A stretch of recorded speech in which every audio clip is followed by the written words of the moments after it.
Marcus had always been a scavenger of treasures.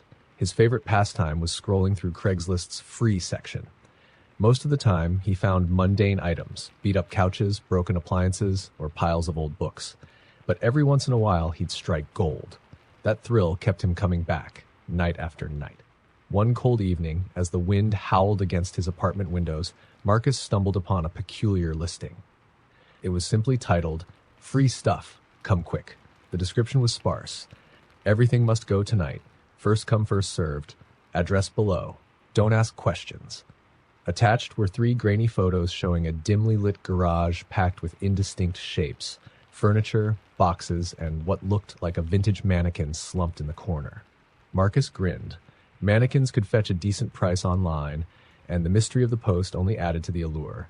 Without hesitation, he grabbed his coat and keys and punched the address into his GPS. The house was in a remote part of town, nestled at the end of a long, winding road flanked by dense woods. Perfect. Fewer people meant less competition. When Marcus arrived, the house stood eerily quiet.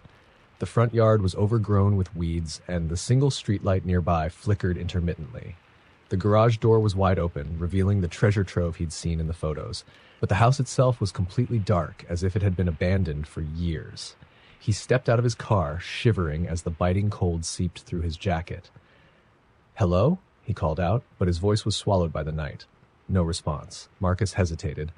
Something about the silence felt oppressive, unnatural, but the lure of free goods was too strong. As he approached the garage, the dim light from his phone illuminated the clutter.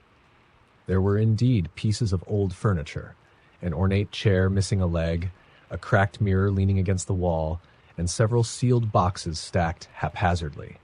And then there was the mannequin. Up close, it was even more unsettling.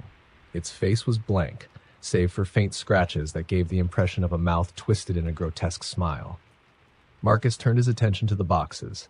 He opened the nearest one, hoping to find something valuable. Inside were photographs, hundreds of them.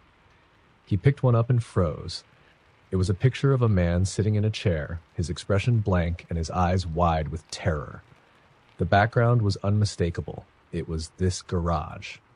Marcus's pulse quickened as he rifled through more photos. They were all the same, a parade of different people, all seated in the same chair, all staring into the camera with the same vacant dread. He stumbled back, the box slipping from his hands and spilling its macabre contents across the floor. Behind him, something moved. He spun around, his flashlight darting wildly. The mannequin hadn't moved. Had it? He could have sworn it had been slumped forward more. Now it seemed to be standing straighter, its head tilted slightly toward him. Marcus laughed nervously. "Get a grip," he muttered, forcing himself to breathe. Still, the oppressive silence was suffocating. Deciding he'd seen enough, Marcus grabbed a smaller box filled with what looked like old jewelry and turned to leave. As he stepped out of the garage, his phone buzzed in his pocket. A message notification. He pulled it out and froze. The text was from an unknown number. Leaving already? His blood ran cold. He whipped around, scanning the darkened yard and the trees beyond. There was no one. Trembling, he shoved the phone back into his pocket and sprinted to his car. He tossed the box onto the passenger seat, slammed the door, and fumbled with the keys. The engine roared to life, and he sped down the winding road, glancing in the rearview mirror every few seconds. When he finally reached the safety of his apartment, Marcus locked the door behind him and slumped against it, trying to steady his breathing. His phone buzzed again. Another text. "You forgot something." Marcus's heart pounded as he stared at the message. A photo followed. It was a picture of his apartment door, taken from the hallway just outside. He bolted to the peephole, but the hallway was empty. Gathering his courage, he yanked the door open. Nothing. Just silence and the faint hum of the fluorescent lights. Shaking, he closed the door and double-checked the locks. That night, sleep eluded him. Every creak of the floorboards, every groan of the wind felt like an impending threat. By morning, exhaustion overtook him, and he drifted into a restless slumber. When he woke, the apartment felt different. The air was heavier, and the faint scent of mildew clung to his nostrils. Marcus sat up, and that's when he saw it. The mannequin was standing in the corner of his bedroom. Its scratched, blank face was now turned toward him, its head tilted in that same unnatural way. Panic seized him as he scrambled backward, nearly falling off the bed. He didn't remember bringing it inside. He didn't even take it from the garage. His phone buzzed one last time. Hands trembling, he picked it up. Smile for the camera. The last thing Marcus saw was the mannequin stepping toward him, its plastic fingers outstretched and its blank face contorting into something far too human. Story number 2. It started with a simple Craigslist post. I need a roommate ASAP. $100 a month. Utilities included. House is big, but I can't live alone anymore. Message me. Evan had been desperate. He'd been couch surfing for months after losing his job and could barely scrape together enough for food, let alone rent. $100 a month for a room? It sounded too good to be true, but at this point, he didn't care. He replied, and within hours, the poster, someone named Charlie, responded. The messages were brief, almost curt. Charlie explained he lived in a big old house just outside the city, and he didn't ask many questions. He didn't even want references. Just show up, Charlie wrote, attaching an address. Evan arrived the next evening. The house was enormous, a hulking Victorian mansion with peeling paint and shutters hanging by a thread. The kind of place you'd expect to see in a ghost story. The front yard was overgrown, and a single porch light flickered weakly against the encroaching darkness. Charlie answered the door before Evan could knock. He was tall, thin, and pale, with deep bags under his eyes. You're here, Charlie said flatly, stepping aside to let Evan in. The house smelled faintly of damp wood and something sour. I appreciate it, Evan said, trying to make small talk as he followed Charlie into the dimly lit foyer. You weren't kidding about the size of this place. It's huge. Charlie didn't respond. He motioned toward the stairs. Your room's up there. Second door on the right. Evan hesitated. You sure you don't want to, talk first about rent? Rules? Charlie finally looked at him, and his hollow eyes were unsettling. No. Just don't go into the basement. Evan blinked, unsure if he'd heard correctly. The basement? Charlie turned abruptly and disappeared into a dark hallway, leaving Evan standing alone. The room was sparse but livable. A bed, a desk, and a creaky old wardrobe. Evan unpacked his bag, his nerves settling somewhat. Cheap rent, he reminded himself. Don't overthink it. But as night fell, the house came alive with sounds. The groans of the old wood were to be expected, but it was the other noises that put him on edge. Faint scratching, as if nails were dragging across the walls. Whispers too soft to make out, but persistent enough to raise the hairs on his neck. And then there were the footsteps. Around midnight, Evan heard them in the hallway. Slow, deliberate thuds that stopped just outside his door. He held his breath, waiting, but the door didn't open. The footsteps eventually receded, and he told himself it was just Charlie, though he hadn't heard another door open or close. The next morning, Evan found Charlie sitting at the kitchen table, staring blankly at a cup of coffee. Hey, Evan started cautiously, did you, come upstairs last night? Charlie didn't look up. I told you, don't go into the basement. Right, Evan said, frowning, but that's not what Charlie stood suddenly, his chair scraping loudly against the floor. Without another word, he left the kitchen. Evan was beginning to regret his decision to move in. Days passed, and the noises didn't stop. Evan barely saw Charlie, who seemed to vanish for hours at a time. When they did cross paths, Charlie's gaunt face looked even more sunken, his eyes darting nervously toward the floor. Don't go into the basement, he'd mutter, unprompted, before shuffling away. Evan couldn't take it anymore. Late one night, he grabbed a flashlight and crept down the creaky staircase toward the basement door. He told himself he just wanted to see what was down there. Maybe it was mold or rodents or something else that explained Charlie's bizarre behavior. The basement door was unlocked. It swung open with an agonizing creak, revealing a steep staircase descending into darkness. The air was thick and cold, and the faint smell of decay wafted up to meet him. As Evan descended, his flashlight beam caught glimpses of the basement, piles of old furniture, stacks of boxes, and something glinting faintly in the corner. Chains, dozens of them, bolted to the wall, ending in cuffs that dangled ominously.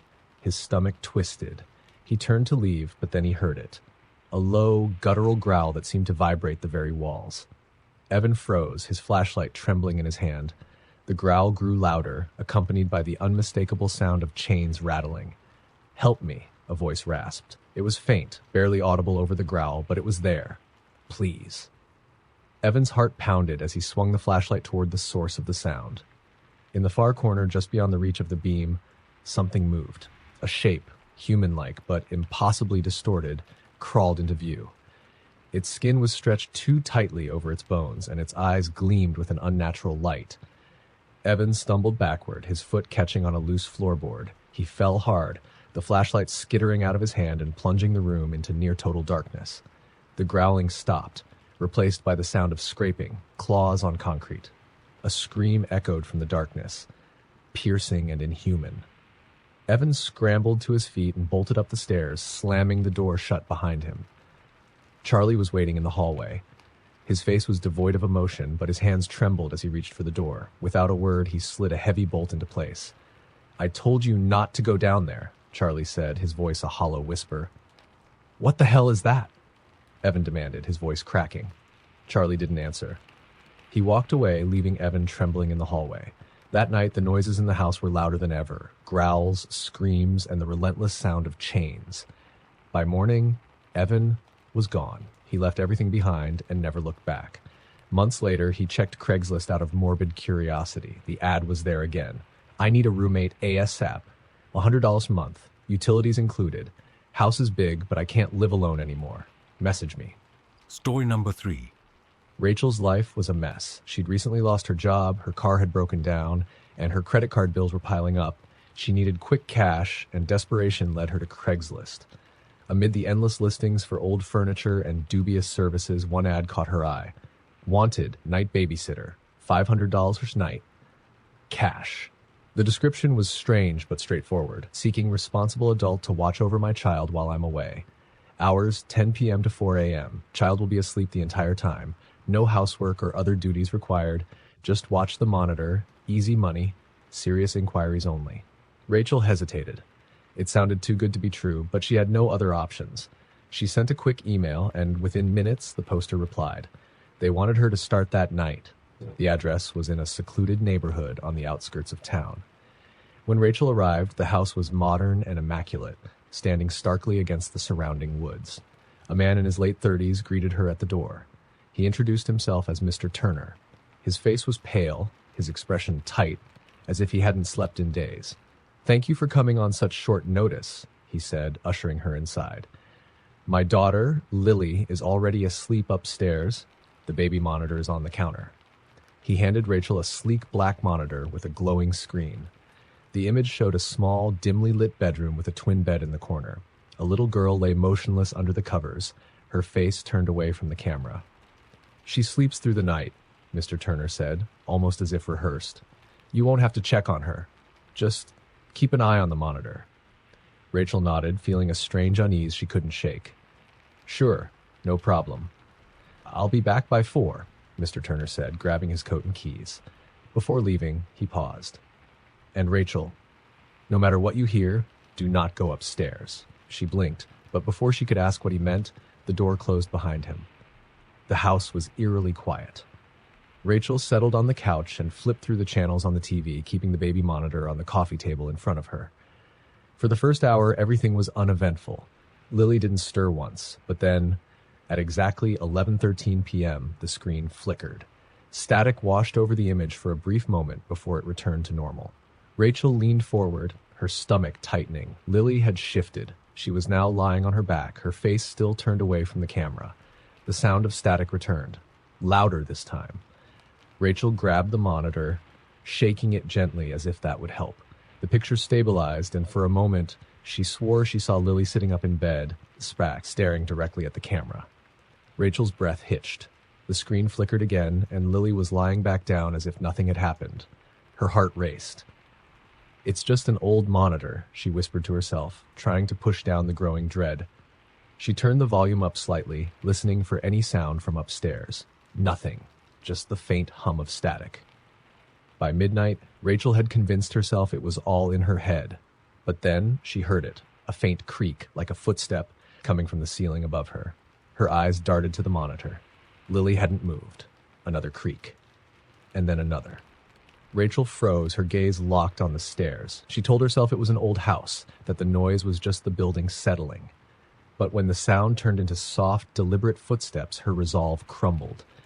She clutched the monitor tightly, her pulse pounding in her ears. The footsteps stopped. Silence enveloped the house. Rachel let out a shaky breath and glanced back at the monitor. Her blood ran cold. Lily was sitting up again, her head tilted to the side. But it wasn't her posture that terrified Rachel. It was her eyes. They were wide open, unnaturally so, and they seemed to be staring directly at her through the camera. Her mouth was slightly open, as if she were whispering something. "Lily?" Rachel whispered, her voice trembling. The girl didn't move. Her lips continued to part and close in an eerie rhythm. The volume on the monitor crackled, and Rachel finally heard it.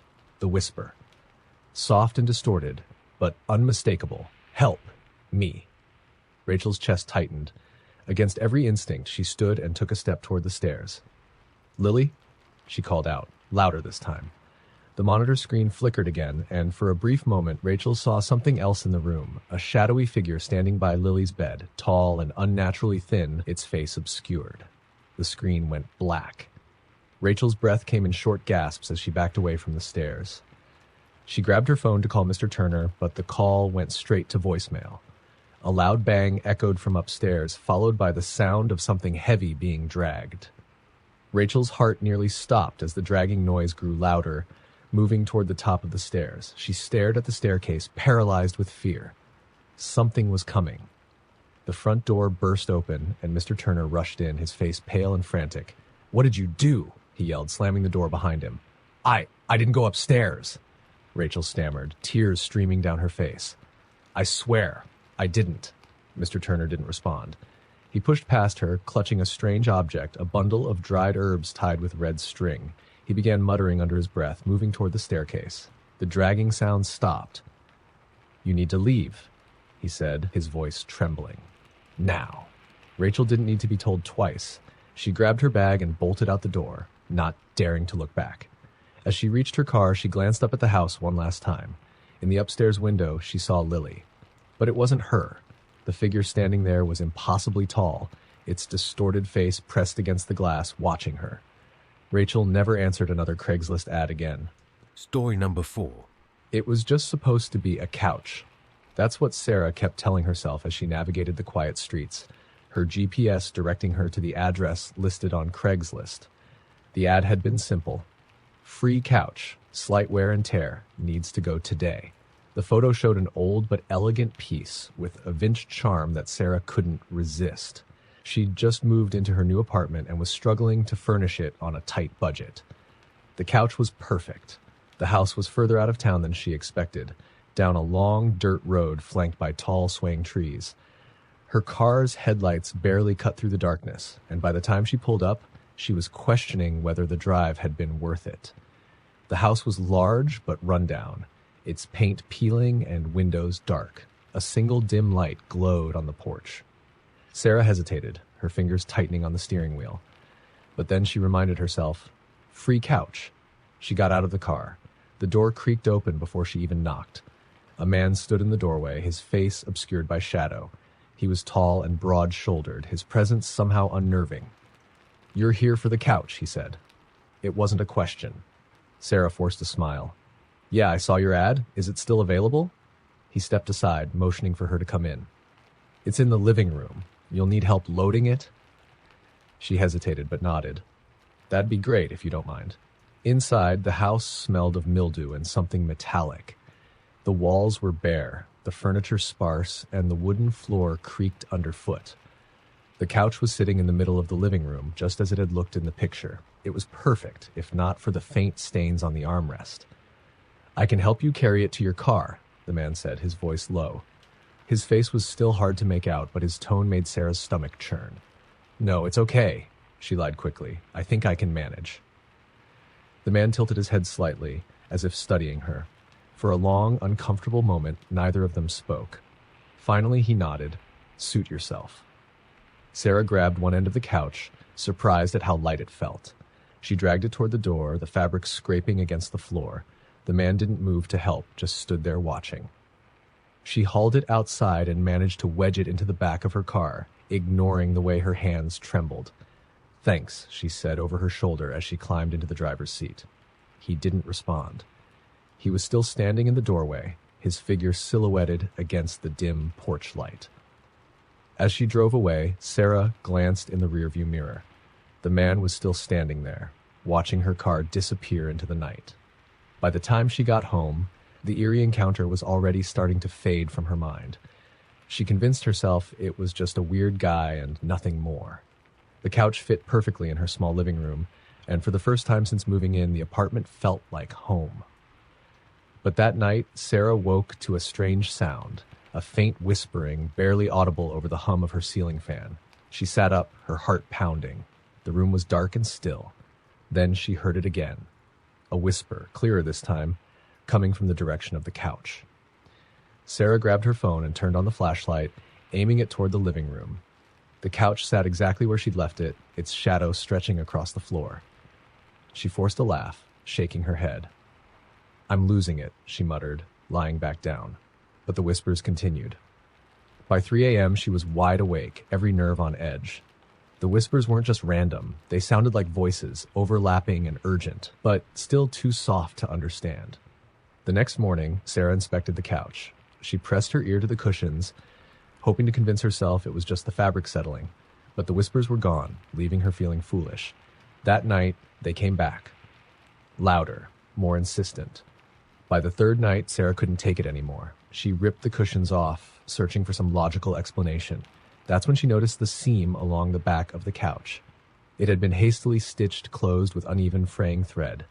Her heart raced as she grabbed a pair of scissors and began cutting the seam open.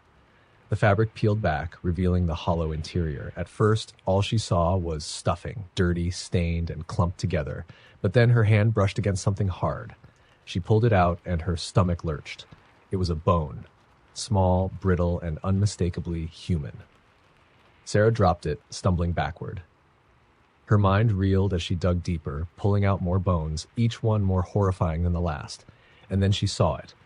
The skull, yellowed and cracked, its empty eye sockets staring up at her. She screamed, shoving the couch away from her. It tipped over, and from its hollow frame, something else spilled out. A tattered piece of fabric, stained dark brown. She didn't want to touch it, but her eyes locked onto a word stitched into the corner. "Help!" The whispers erupted, no longer faint but deafening, filling the room with desperate, anguished voices. Sarah bolted for the door, fleeing into the night. The next morning, she returned with the police. The couch was gone. No matter how hard she searched, Sarah never found the listing again. But sometimes, late at night, she still hears the whispers. Story number 5.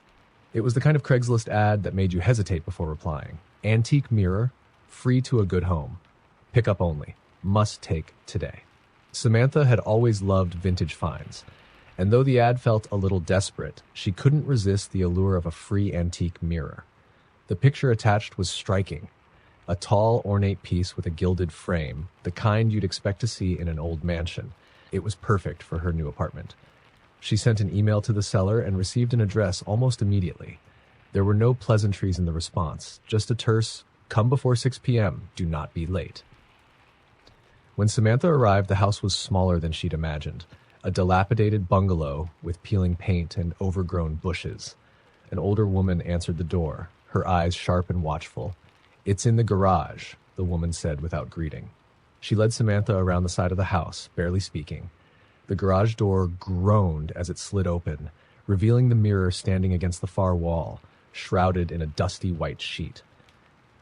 "Take it," the woman said quickly. "It's yours." Samantha stepped closer and pulled back the sheet, revealing the mirror in all its glory. The glass was flawless, and the gilded frame gleamed despite its age.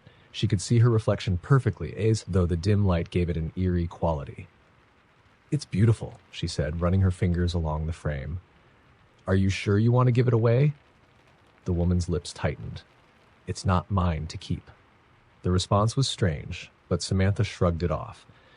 She loaded the mirror into her car and drove home, excited to see how it would look in her apartment.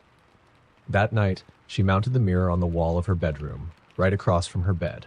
She admired it for a while before crawling under the covers and falling asleep.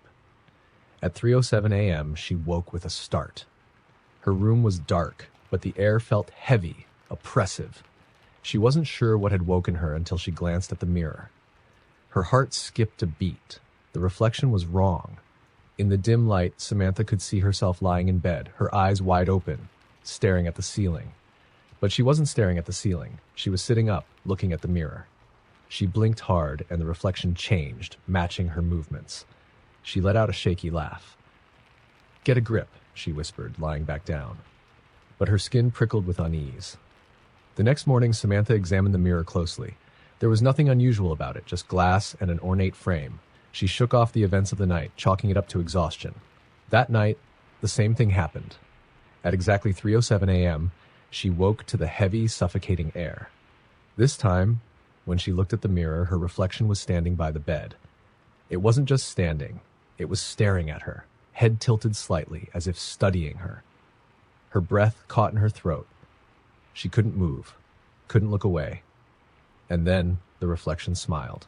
Samantha screamed, scrambling out of bed and flipping on the light.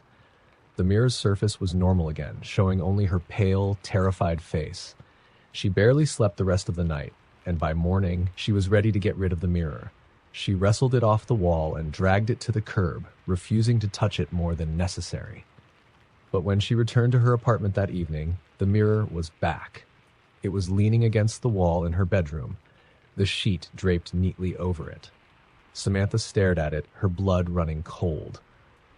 There was no way someone could have brought it back. She'd been gone all day, and the building was secure. "Okay," she said aloud, her voice shaking. "This isn't funny." She grabbed the mirror and carried it down to the dumpster behind her building, throwing it in with a loud crash.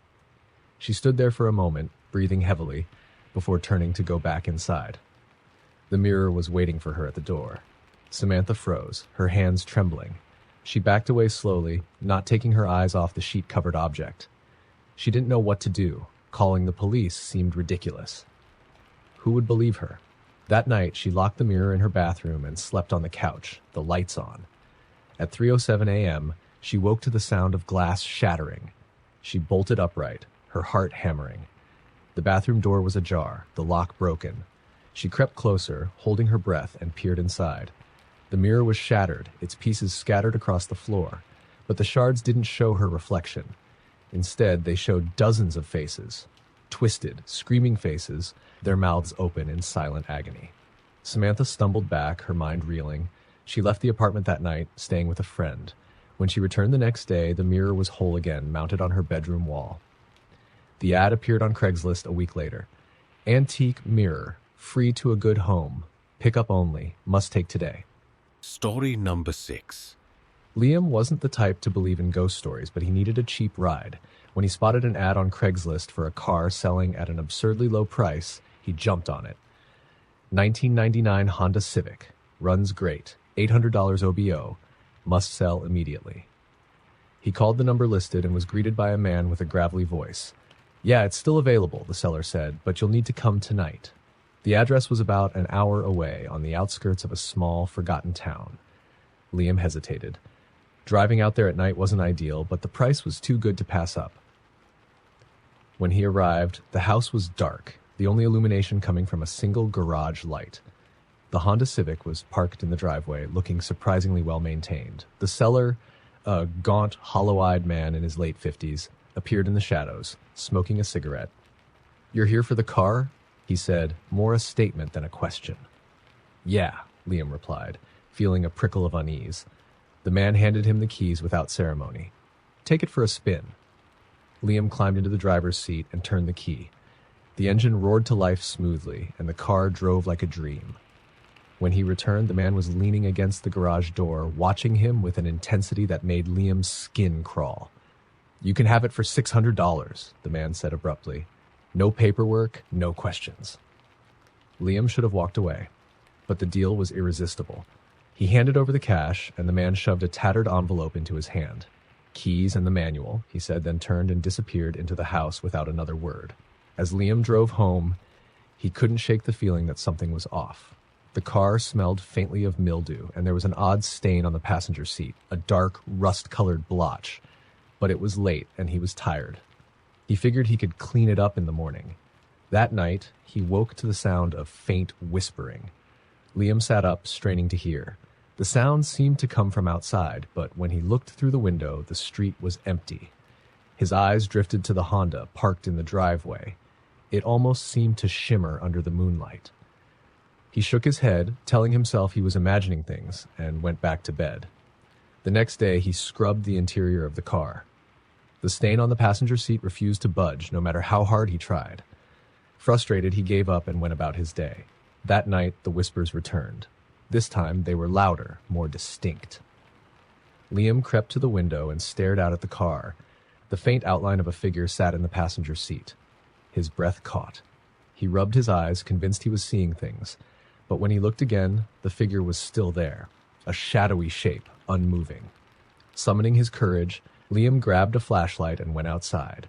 The air was cold, biting at his skin as he approached the car. His hand trembled as he aimed the light into the passenger seat.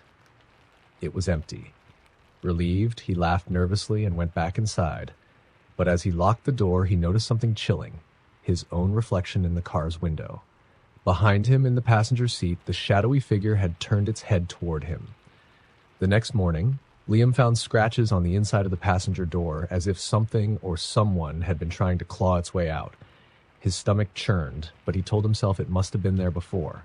He needed to sell the car. He put up his own Craigslist ad. $19.99 Honda Civic. Runs great. $500 OBO. Must sell today. The responses came quickly, and a young couple agreed to meet him that evening. As they inspected the car, Liam tried to ignore the feeling of dread creeping up his spine. "It's in great shape," the husband said, smiling. "Why are you selling it?" "Just don't need it anymore," Liam lied, forcing a grin. The couple drove away with the car, and Liam felt an overwhelming sense of relief. But that night, as he settled into bed, he heard the whispers again, louder this time and unmistakable. He froze, his blood turning to ice. Slowly, he turned toward the window. The Honda Civic was back in the driveway. Story number 7. Jake was a collector of oddities. He loved scouring Craigslist for strange and unique items to add to his ever-growing collection. When he came across an ad titled "Unique Doll, One of a Kind, Free to a Good Home," he was intrigued. The picture showed a porcelain doll with an unsettlingly lifelike face. Its glassy eyes seemed to follow him even through the screen, and its mouth was painted in a small, knowing smile. Jake couldn't resist. He replied to the ad immediately. The seller responded within minutes, providing an address and urging him to pick it up that evening. "Take good care of her," the message ended. "She's been through a lot." Jake arrived at the address just after sunset. It was a nondescript house in an old suburban neighborhood. A man met him at the door, holding the doll carefully in both hands. "She's yours," the man said abruptly, thrusting the doll toward Jake. His eyes were bloodshot, his hands trembling. "Just don't let her sit in the dark." Before Jake could ask what he meant, the man shut the door in his face. Back at home, Jake examined the doll. Its craftsmanship was exquisite. The details of its face, the tiny embroidered dress, even the painted fingernails were all stunningly realistic. It was heavier than he expected, and when he shook it gently, he swore he heard something rattling inside. Jake placed the doll on a shelf in his living room, proud of his new find. That night, as he lay in bed, he thought he heard faint footsteps coming from the living room. He dismissed it as his cat and drifted back to sleep. The next morning, the doll wasn't on the shelf. Jake found it sitting on his kitchen table, its head tilted slightly as if watching him. He frowned, trying to remember if he'd moved it and forgotten. Shaking off the unease, he put the doll back on the shelf. That night, the footsteps returned. Closer this time. Jake bolted upright in bed, his heart pounding. The house was silent except for the faint creak of floorboards. He grabbed his phone and used the flashlight to scan the room. Nothing. When he went into the living room, the doll was on the couch. "I must be losing it," Jake muttered, placing the doll back on the shelf. But as he turned away, he could have sworn he heard a soft giggle. Over the next few days, the doll's movements became more frequent and more alarming. It appeared in different rooms, sitting in places Jake knew he hadn't left it. Once, he found it perched on his bathroom sink, its glassy eyes staring into the mirror. Each night, the footsteps grew louder, and Jake began to feel a presence in the house, an oppressive, watching energy that made his skin crawl. He tried locking the doll in a box, but the next morning, the box was empty, and the doll was back on the shelf. Desperate, Jake contacted the seller, but his messages went unanswered. He tried to throw the doll away, driving it to a landfill miles from his home, but by the time he returned, it was waiting for him on the front porch. One night, Jake awoke to find the doll sitting on his chest. Its face was inches from his, its painted smile wider than he remembered. He screamed, throwing it across the room, but it landed upright, its unblinking eyes fixed on him. "I don't want you," he shouted, his voice breaking. "Leave me alone." The doll didn't move, but the temperature in the room dropped sharply. Jake's breath came out in visible puffs, and he heard the unmistakable sound of a child's laughter, soft, chilling, and echoing all around him. The next day, Jake packed his belongings and fled, leaving the doll and everything else behind. He never went back to that house. A week later, a new ad appeared on Craigslist. Unique doll, one of a kind, free to a good home, must pick up tonight. Story number 8. Maggie had just moved to a new city, trying to start fresh after a rough breakup. She was on a tight budget, so when she found a Craigslist ad for a fully furnished room for rent, utilities included, $400 per month, she jumped at the chance. The ad had a single picture of a cozy-looking bedroom and little else, but the price was unbeatable. When she messaged the poster, a woman named Clara replied quickly. "The room's still available," Clara wrote. "It's ready for immediate move-in. If you can come tonight, we can finalize everything." Eager to secure the deal, Maggie drove to the address. The house was older but charming, with ivy climbing the brick walls and a small garden out front. Clara, a soft-spoken woman in her late 40s, greeted her warmly. "You'll love it here," Clara said, leading Maggie to the room. It was just as cozy as the picture, a neatly made bed, a small desk by the window, and a wardrobe in the corner. It even had its own bathroom. "I'll take it," Maggie said without hesitation. Clara beamed. "I'll leave you to get settled." That first night, Maggie felt an odd sense of unease she couldn't quite place. She chalked it up to being in a new place and went to bed early. But as she lay there, she started hearing faint noises, soft scratching sounds like nails on wood. She sat up, heart pounding, and listened. The sound seemed to come from the wardrobe. Gathering her courage, she got out of bed and opened it. Empty. The scratching stopped, and Maggie laughed nervously, shaking her head. She went back to bed and eventually fell asleep. The next night, the scratching returned, louder this time. Maggie ignored it at first, pulling the covers over her head. But when she heard the wardrobe creak, her blood ran cold. She turned on the light and stared at the wardrobe. The door was slightly ajar. Maggie grabbed her phone and walked slowly toward it. She hesitated, then yanked the door open. Nothing. But this time there was something new, a faint, coppery smell coming from inside. She searched the wardrobe thoroughly but found nothing out of the ordinary. Still, the unease lingered. The next morning, she mentioned the noises to Clara. "Oh, it's an old house," Clara said, brushing it off. "It creaks sometimes." That night, Maggie locked the wardrobe before going to bed. She told herself it was silly, but it made her feel better. At 3:15 a.m., she woke to a loud bang. The wardrobe door was wide open, the lock lying broken on the floor. Maggie's stomach churned as she stared into the dark interior. Her breath hitched when she saw faint scratch marks on the inside of the door, marks that hadn't been there before. And then she noticed it. Faint writing scratched into the wood near the bottom. "Let me out!" Maggie grabbed her keys and fled the house, spending the rest of the night in her car. The next morning, she confronted Clara. "There's something wrong with that room," Maggie said, her voice shaking. "The wardrobe, it's..." Clara cut her off, her expression unreadable. "I was hoping you wouldn't notice," she said quietly, "but they always do." "What are you talking about?" Maggie demanded. Clara sighed, her shoulders slumping. "The wardrobe belonged to my sister. She died in that room. I've tried getting rid of it, but it always comes back, no matter where I take it." Maggie stared at her, horrified. "You should have told me." "I needed someone to stay in the room," Clara said, her voice trembling. "She doesn't bother me if there's someone else there." Maggie didn't wait to hear more. She packed her things and left, vowing never to return. A week later, Maggie found a new place to live. But every night, she still hears faint scratching sounds, soft and insistent, as if the wardrobe has found her again.